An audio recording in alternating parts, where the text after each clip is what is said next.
Donc la société Baudet Software, donc, qui est quand même connue sur le marché des ressources humaines, représente donc 410 collaborateurs, 35 000 clients, 5 millions d'utilisateurs quotidiens, 48,5 millions de chiffre d'affaires donc en 2019 et un pourcentage donc d'investissement en recherche et développement chaque année de 15% pour toujours faire progresser nos solutions. Notre offre, donc on a une offre qu'on peut appeler donc RH global ou 360 degrés, donc pour répondre à toutes les attentes d'un collaborateur dans l'entreprise. Donc la notion de gérer le collaborateur de A à Z. Et donc sans aller trop dans le détail, vous voyez un petit peu le panel, donc différents blocs fonctionnels qui sont complémentaires et on peut piocher, chacun de nos clients peut piocher par rapport à ses besoins dans ces différentes fonctionnalités. Voilà, fonctionnalités RH, paye, contrôle d'accès, etc. Qu'est-ce que c'est que d'être productif en paye? C'est la première question à laquelle on va tenter de répondre. Donc, quels sont les enjeux? D'abord, les enjeux, les objectifs pour être productif en paye. Donc, on en a déterminé 5 enjeux majeurs de productivité. Alors tout d'abord, c'est vrai que c'est une évidence, mais la paye, donc faire la paye dans les temps. C'est très important d'un point de vue légal, mais c'est aussi important, surtout parce que la paye, c'est quelque chose de très sensible dans l'entreprise. Et il faut que les salariés, voilà, si la paye prend du retard tous les mois, qu'il y a des soucis, le salarié peut être démotivé, peut être agacé. Donc la première notion, vraiment, il faut réussir à faire des payes dans les temps pour que le salarié se sente bien, qu'il soit motivé. Donc ça, c'est la base. Bien sûr, c'est important. Il y a un cadre légal très important en paye. Donc la conformité, c'est la base d'une paye. Mais être conforme du premier coup aussi pour ne pas perdre du temps. Si vous faites une erreur de calcul dans une paye, ça veut dire ça entraîne une régularisation. Donc une régularisation, alors ça peut être fait sur le mois même, ça peut être fait le mois d'après, mais dans tous les cas, on perd du temps quand on fait des régules. Donc il faut, dans la mesure du possible, ne pas faire d'erreur, donc être conforme du premier coup. Ça peut, comme j'ai dit pour l'exemple dans les temps, ça peut aussi agacer des salariés de voir régulièrement des erreurs sur les fiches de paye. Donc là aussi, la conformité est importante.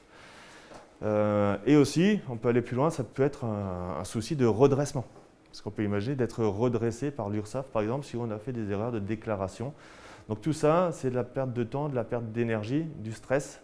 Donc c'est pour ça que d'être conforme, c'est important, et du premier coup, pour ne pas être obligé de refaire des couches de manipulation.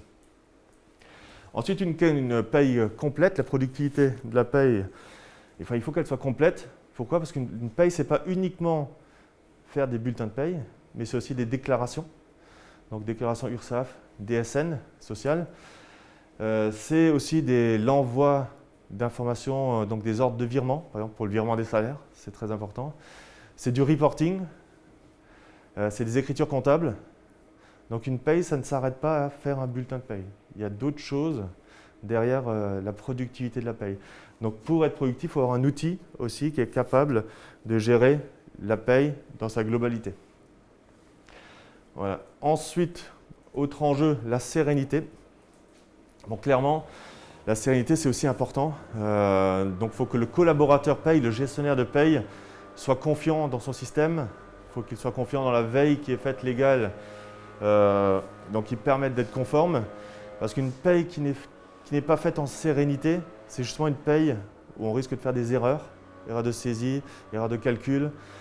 Et généralement, c'est vrai qu'un gestionnaire de paye qui ne travaille pas en sérénité, comme n'importe quel collaborateur, risque de quitter l'entreprise. Et s'il faut le remplacer, donc trouver un remplaçant, le former, l'adapter à la paye de l'entreprise, ça prend du temps et donc là aussi on perd en productivité. Ok. Et bien sûr, tout ça, au meilleur coût, on cherche toujours un coût intéressant d'avoir une solution, une méthode, une organisation qui permettent d'être efficace, d'être productif et au meilleur coût. Donc voilà les 5 enjeux qu'on a identifiés pour maximiser la productivité de la paye. Donc, on a identifié, je dirais, les enjeux, les objectifs. Maintenant, comment faire pour y arriver? Quels moyens? Alors, clairement, ce qui est hyper important, donc déjà en termes de productivité pour la paye, c'est l'entrée des données, l'arrivée des données. Donc pour amener les données, donc c'est les éléments variables de paye, c'est les cumuls des périodes d'absence, pour amener tout ça dans le logiciel de paye afin que le logiciel puisse faire correctement son travail, il faut donc entrer toutes ces données. Donc l'objectif c'est d'optimiser le mode de saisie. Alors là il y a différentes, on va les crescendo dans les types de saisie, mais en gros il y a la saisie manuelle, donc là on fait tout à la main, c'est-à-dire autant la saisie que les calculs, etc.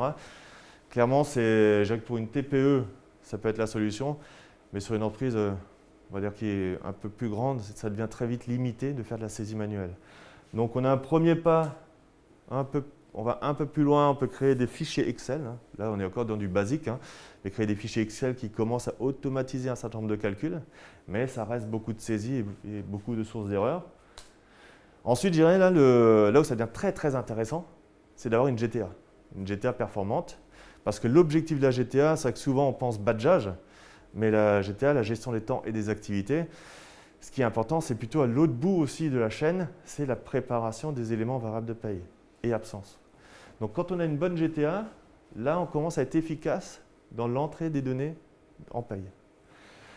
Alors le must, je dirais que c'est avoir une gestion de temps toujours, mais avec une interface.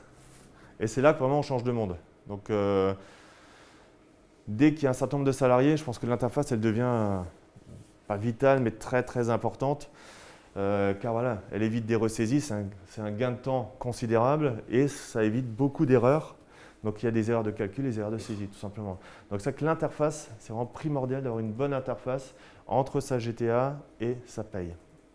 Là, on commence vraiment à gagner en productivité sérieusement. Et j'allais dire après la petite cerise sur le gâteau. C'est un peu de la pub pour nous, mais c'est d'avoir le même prestataire GTA Paye, voilà, où là, il n'y a pas de souci d'interface, parce que c'est vrai que vous avez le même prestataire qui autant s'occupe de la GTA, qui s'occupe de la paye et qui s'occupe du transfert de données. Vous n'avez affaire qu'à une seule société, donc c'est ce que moi j'appelle la cerise sur le gâteau. Ok, donc ça c'était pour les données en entrée. Ensuite, donc les processus et calculs automatisés. Donc c'est vrai que l'objectif, comme tout logiciel, hein, l'objectif même de l'informatique, c'est d'automatiser un maximum de choses, de calculs, toujours dans l'objectif de gagner du temps et donc en productivité. Donc là, tout au départ, le logiciel de paye, comme le logiciel de GTA, il faut qu'il y ait un bon paramétrage. Donc bien paramétrer la solution donc par rapport au cadre légal, au cadre conventionnel, aux règles internes de l'entreprise, voilà, bien paramétrer pour permettre d'automatiser le maximum de calculs, d'édition, etc. Donc gérer automatiquement les bulletins de paye, automatiser l'envoi des DSN, automatiser le maximum de traitements possible. Voilà. En paye, là c'est une spécificité de la paye qui est moins le cas pour d'autres métiers, je pense. La GTA c'est un peu moins le cas, il y en a mais c'est moins le cas. C'est donc les mises à jour en temps réel de l'éditeur de tous les paramètres légaux conventionnels. Donc il y a vraiment une notion de veille très importante en paye, parce que les réglementations évoluent constamment. Voilà. Surtout avec la crise Covid, on s'en est rendu compte, il y a eu beaucoup de nouveautés. Donc là, il faut vraiment être aux aguets, avoir ce service de veille. Donc ça peut être en entreprise, ça peut être chez un prestataire, mais il faut veiller et il faut mettre à jour le logiciel le plus rapidement possible, idéalement en temps réel. Alors, le calcul automatisé. Donc c'est vrai que j'ai déjà parlé un peu de calcul automatisé par rapport au paramétrage, mais ce qui est intéressant aussi, c'est d'automatiser des calculs et des interprétations dans le logiciel. On prend l'exemple de profil salarié, par exemple, un cadre, non cadre, et quand on va l'affecter un profil, automatiquement, toutes les variables vont se mettre en place, le bulletin de paye va se mettre en place. Donc c'est automatiser un maximum de choses aussi par rapport au type de personne, donc de manière individuelle. Et comme j'ai écrit, jusqu'au cas particulier, parce que parfois ça ne concerne que 2-3 personnes, mais il faut quand même essayer d'automatiser le plus profondément possible dans le logiciel. Plus on automatise, moins il y a de saisie manuelle, moins il y a de sources d'erreur. Et moins on perd de temps. Et bien sûr, c'est vrai que très important, donc la paye ne s'arrête pas au bulletin de paye, comme j'ai dit tout à l'heure. Donc il faut aussi automatiser un maximum les déclarations. Si on prend l'exemple d'une sortie d'un salarié, une sortie d'entreprise, avoir le certificat de travail, l'attestation Pôle emploi, le solde de tout compte. C'est important de pouvoir automatiquement, en gros, vous avez 3 salariés qui quittent l'entreprise, pouvoir cocher les 3, appuyer sur un bouton et que ça vous génère toutes les attestations, les documents automatiquement. Là, on gagne beaucoup de temps. Et donc, on est vraiment dans cette recherche de productivité pour le métier de la paye. Alors, en traitement collectif, donc là aussi, pour tout ce qui est fait de manière collective, forcément, on gagne du temps. Moi, c'est un classique, c'est la grille de saisie. Donc, dans le logiciel de paye, logiquement, il y a une grille de saisie. Donc, soit, si on revient à l'entrée des données, soit on saisit manuellement dans la grille de saisie, mais c'est source d'erreur. Avec l'interface, la grille de saisie se remplit automatiquement. Et ça reste, dans ce cas-là, un outil de supervision. Parce que là aussi, c'est un gain de temps. Parce que généralement, en GTA, il y a un premier niveau de supervision. On va vérifier quand même que les données qu'on veut envoyer en paye soient justes. Après, au niveau de la grille de saisie, on a encore un panel large. C'est-à-dire qu'on a tous les compteurs pour tous les salariés en large et on peut vraiment visualiser, superviser que tout soit OK.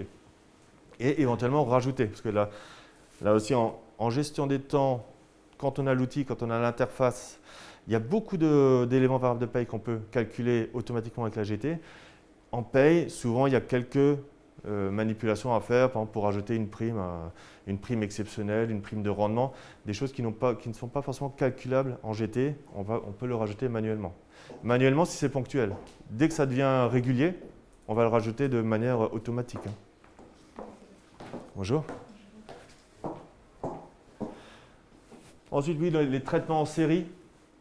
Donc, c'est ce que je disais un petit peu avant, traiter en série, donc les déclarations, c'est-à-dire quand il y a 3 déclarations, que ce soit en un clic. Quand des déclarations sont liées, il faut qu'en un clic, on puisse faire les 3 déclarations, les 4 déclarations, etc.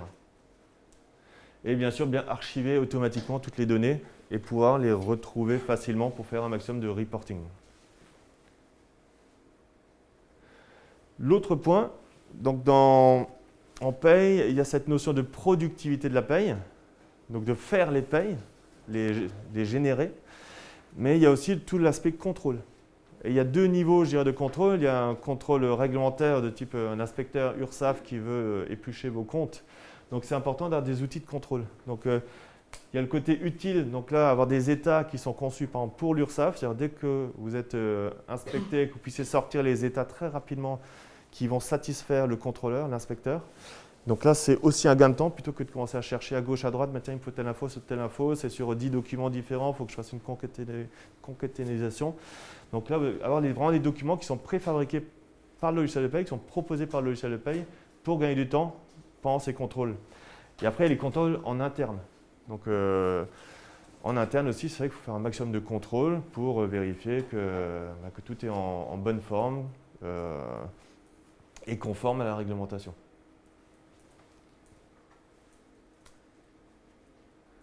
Voilà. Donc, exploiter sereinement ces données de paye. Donc, en gros, là, je vais vous montrer, c'est rapide, hein, mais ce qui est au-delà de la paye, on n'est plus dans la production de bulletins de paye, on n'est plus dans le contrôle. C'est ce qui vient après, voilà, génération d'un fichier pour le virement des salaires. Donc, il faut que ce fichier soit rapidement aussi réalisé, envoyé, transmis à la banque. Automatiser les écritures comptables. C'est vrai que souvent, la paye est en lien avec la comptabilité. Donc, il faut envoyer les écritures, que ce soit de la compta générale ou de la compta analytique. Il faut que ça aille vite et que ce soit juste.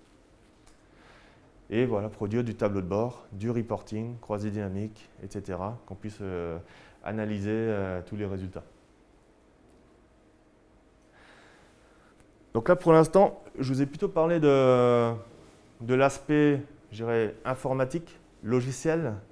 Et j'ai fait exprès de garder ce slide-là plutôt sur la fin, qui est ultra important, c'est l'aspect humain.